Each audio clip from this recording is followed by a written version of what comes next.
Si me pueden acompañar al Salmo número 70, de favor.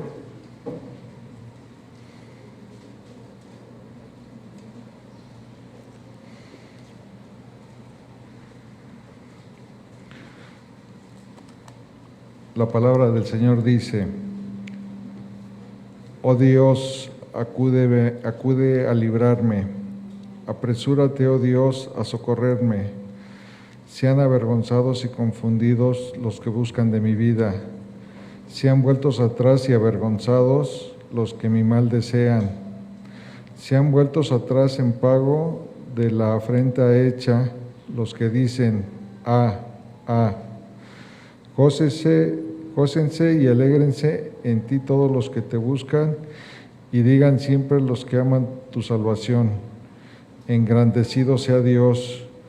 Yo estoy afligido y menesteroso. Apresúrate a mí, oh Dios. Ayuda mía y mi libertador eres tú. Oh Jehová, no te detengas. Amén.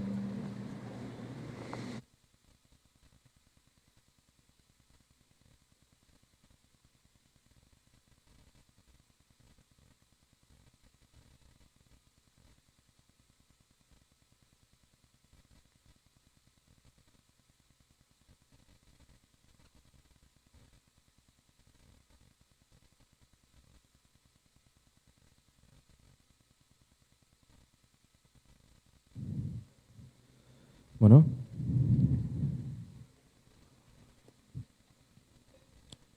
hermanos, a menudo solemos pensar en el libro de los Salmos como un libro que está desconectado, en el que hay diferentes composiciones, y no nos detenemos a pensar cuál es la relación de un salmo con el otro, o si es que el salterio como un todo tiene un solo tema. O podemos decir, otras veces, tampoco consideramos la importancia de los títulos de cada salmo. Y cuando digo los títulos, me estoy refiriendo a las palabras que aparecen normalmente con una cursiva en las Biblias, así en diagonal, que dicen Salmo de David. Y en este caso, hermanos, vean lo que dice al músico principal: Salmo de David para conmemorar. Conmemorar. Ok. ¿Conmemorar qué? Tenemos que preguntar. Y tenemos una pista, hermanos. Curiosamente, el Salmo 70 se parece mucho al final del Salmo 40. Vean por favor el Salmo 40, versículo 13. Salmo 40, 13. Y escuchen estas palabras: Quieras, oh Jehová, librarme, Jehová, apresúrate a socorrerme. Sean avergonzados y confundidos aún a los que buscan mi vida para destruirla. Vuelvan atrás y avergüéncense los que mi mal desean. Sean asolados en pago de su afrenta los que me dicen: ¡Ea, ea! Gócense y alégrense en ti todos los que te buscan. Y digan siempre los que aman tu salvación: Jehová sea enaltecido. Aunque afligido yo y necesitado, Jehová pensará en mí. Mi ayuda y mi libertador eres tú. Dios mío, no te tardes. Es exactamente la misma idea. Una petición en la que el salmista con urgencia está diciendo: Señor, apresúrate a socorrerme. Después la mención acerca de sus enemigos, el juicio para ellos. Después una mención para el pueblo de Dios, los que aman la salvación del Señor. Y por último, una repetición de esa urgencia del salmista. ¿Por qué tenemos esto, hermanos? Y creo que esa es la razón por la que el Salmo dice para conmemorar. Porque está repitiendo palabras que ya se habían dicho en otro salmo. Son las mismas ideas. ¿Qué es exactamente de lo que se hace memoria aquí? Creo que podemos resumirlo así: el sufrimiento de David. Pero ¿por qué tenemos que recordar el sufrimiento de David? ¿Qué necesidad hay de que en nuestra memoria esté presente el sufrimiento de David? Hermanos, la vida de David y lo que encontramos en Salmos son las pinceladas de un cuadro. Y para pintar un cuadro, pues no basta con una sola pincelada, hay que aplicar varias capas de pintura. Lo que está haciendo la vida de David y lo que hace el libro de los Salmos es empezar a pintar esas pinceladas, el trasfondo, hermanos, de un retrato.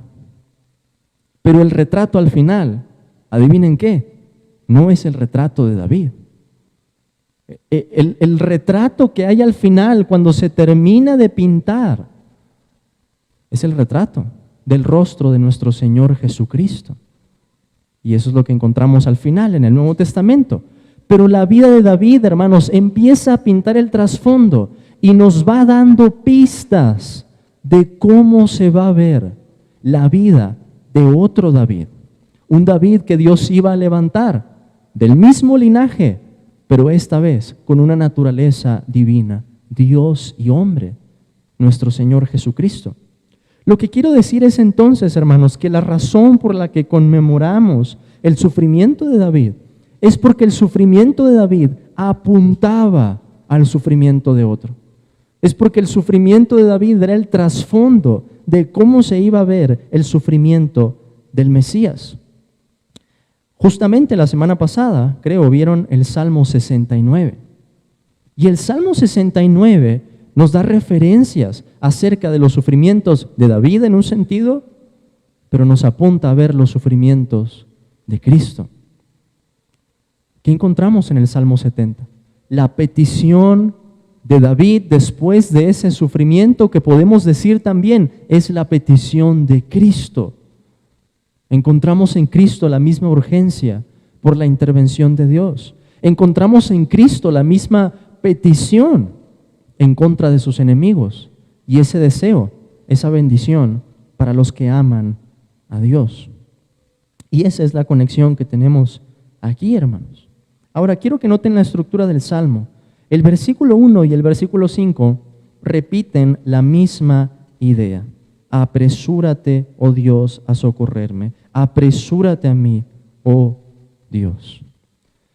Y yo les había dicho, hermanos, que los hebreos acomodan normalmente en sus poesías la parte más importante en el centro. Eso es lo que tenemos en este salmo. Lo que está en el centro va a ser lo más importante, pero ¿cuáles son los corchetes que unen a esas ideas? El sufrimiento del salmista. David ruega con urgencia, no solo dice líbrame, sino que agrega apresúrate. David está consciente de que solamente Dios puede librarlo y él no podía esperar más por ese momento. Él dice, estoy afligido y menesteroso. Y es, hermanos, que la persecución y la tristeza pueden, por la gracia de Dios, tener un efecto positivo en nuestra oración y servir para profundizar nuestra plegaria. Hay ocasiones en las que estamos orando y quizás estamos orando más tiempo, pero nuestras palabras no están saliendo con el lenguaje del corazón. Están siendo palabras superficiales. Pero en los momentos de persecución o de profunda tristeza, hermanos, aún nuestra oración, sea en un tiempo menor o más pequeña, se hace con un lenguaje diferente. Se hace con lloro, se hace con gemido, se hace con el corazón, en una desesperación, en una urgencia que dice, Señor, apresúrate, quiero ver tu respuesta. Y aquí, hermanos, tenemos también un doble patrón. Los salmos nos enseñan de muchas maneras. Los salmos nos enseñan por ejemplo, los salmos nos enseñan por mandamientos, los salmos nos enseñan con tipos, los salmos nos enseñan con profecía, de tantas maneras. Pero aquí, hermanos, tenemos una doble lección. Dios nos enseña cómo lidiar con el sufrimiento. ¿Qué es lo que hace el salmista al decir yo estoy afligido y menesteroso? ¿A qué es a lo que lo lleva a eso? A orar. ¿No es lo mismo que dice Santiago en el capítulo 5 de su carta? ¿Está alguno triste entre ustedes? ¿Y cuál es la respuesta? Si la condición se cumple, la respuesta es haga oración. Es la receta, hermanos, que Dios ha prescrito al creyente. Esa es la prescripción para el creyente.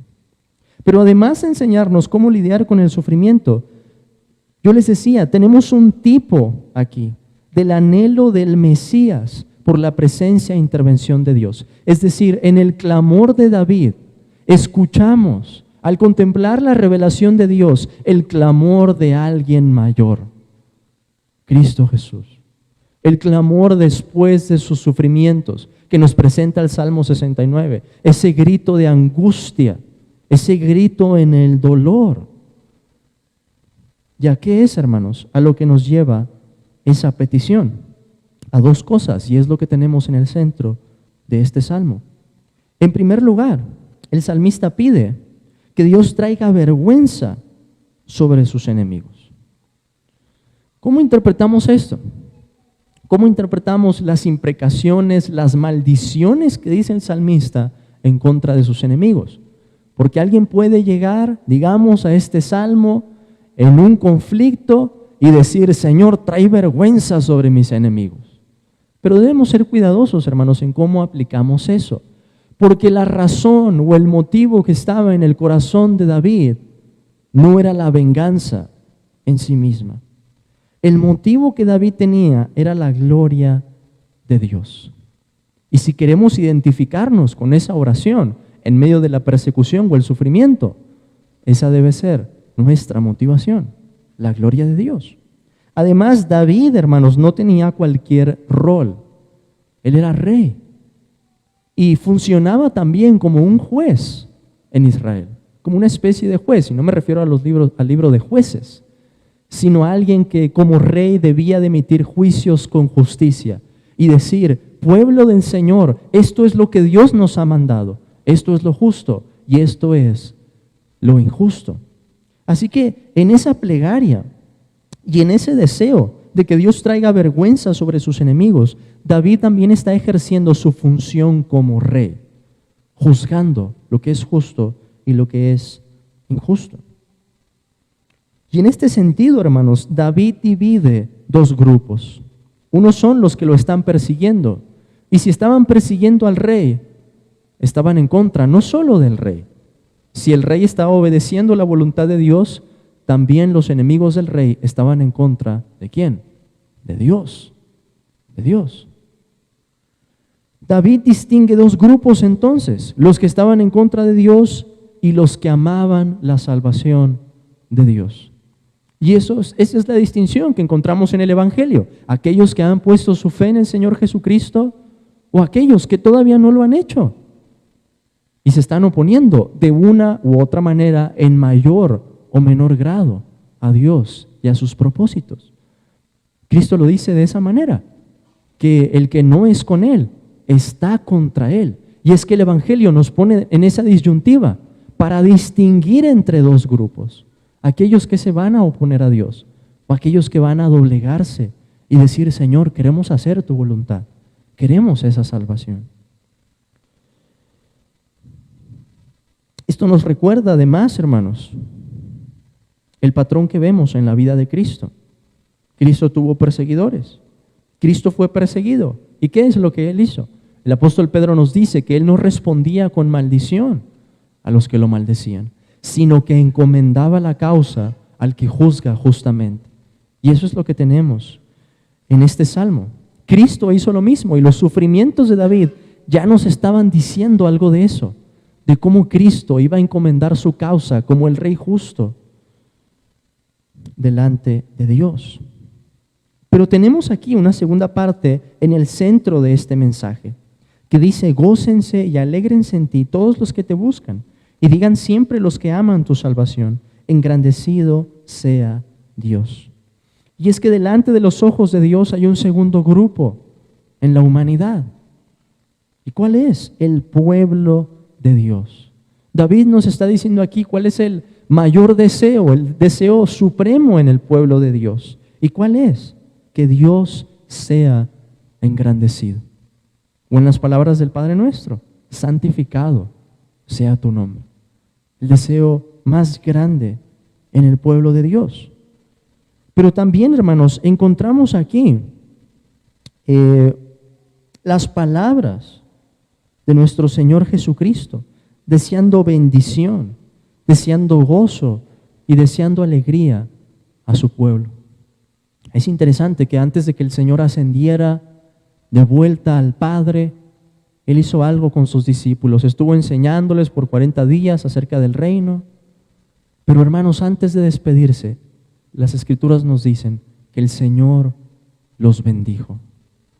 Y hay muy pocas ocasiones en las que se menciona en el Nuevo Testamento que Cristo bendijera a alguien. Cristo bendijo a los niños, por ejemplo, que Él tomó en sus brazos. Y Cristo bendijo a los discípulos. En esa voz, hermanos, y en este salmo podemos escuchar un deseo en el corazón de Cristo, pero un deseo que es eficaz, porque es la voluntad de Dios, que su pueblo reciba bendición, que su pueblo reciba gozo, que su pueblo se alegre. ¿Para qué? El Salmo nos lo dice, para que el nombre de Dios sea engrandecido. Y con eso, hermanos, se nos recuerda de que en esta vida todo funciona. En la vida cristiana, hablo en particular de la vida cristiana, funciona para la gloria de Dios, en primer lugar, pero también por esa misma gloria, para nuestro bien, para que eso resulte en nuestro gozo, en nuestra alegría.